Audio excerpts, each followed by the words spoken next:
Okay, baik. Okay, Assalamualaikum.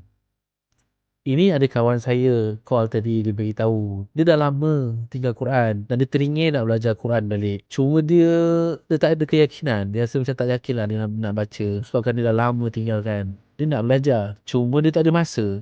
Yelah, dia tak ada masa. Balik kerja dah penat.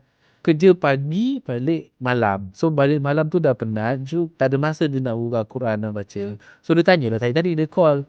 Dia tanya saya, ada ke cara yang senang nak belajar tajwid, nak belajar Quran? Ada, saya cakap ada. Inilah dia ni. Belajar guna jari tajwid. Kita fokus terus kepada punca tajwid tu. Jadi tak perlulah nak belajar tajwid lama-lama. Orang anggap belajar tajwid ni lagi lama lagi bagus. Tak, lagi tepat lagi bagus. Maksudnya kalau belajar tajwid tepat, kita tahu kenapa jadinya tajwid tu, kan lagi bagus. Jom di sini saya tunjukkan cara guna kad ni macam mana. Jadi huruf yang mendatangkan tajwid, iaitu huruf kita panggil sebagai huruf VIP lah. VIP ni huruf penting. Contoh dia adalah ni. Kalau kaedah jari tajwid, kita fokuskan pada 5 jari je.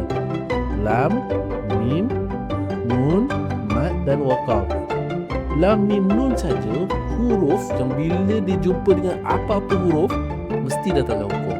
Sebagai contoh, tengok pada surah Al-Kawthar ayat yang kedua. Fasalli li rabbika wanhar. Kadang-kadang ada orang baca dia lebihkan dekat wanhar, dia tekannya wan tu. Sepatutnya salah. Nun mati bertemu dengan ha. Kita tak boleh baca dengung. Kita tengok kad jari tajwid. Kat saya ada kad jari tajwid.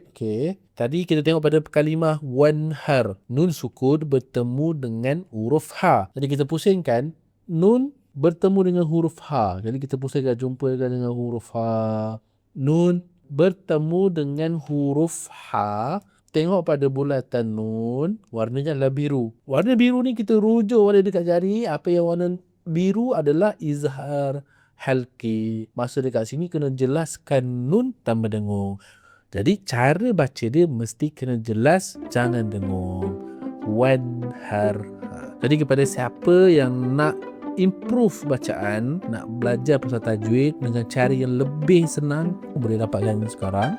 Kita ada kad jari tajwid. Yang ini adalah kad jari tajwid eksklusif, khusus untuk orang dewasa, remaja.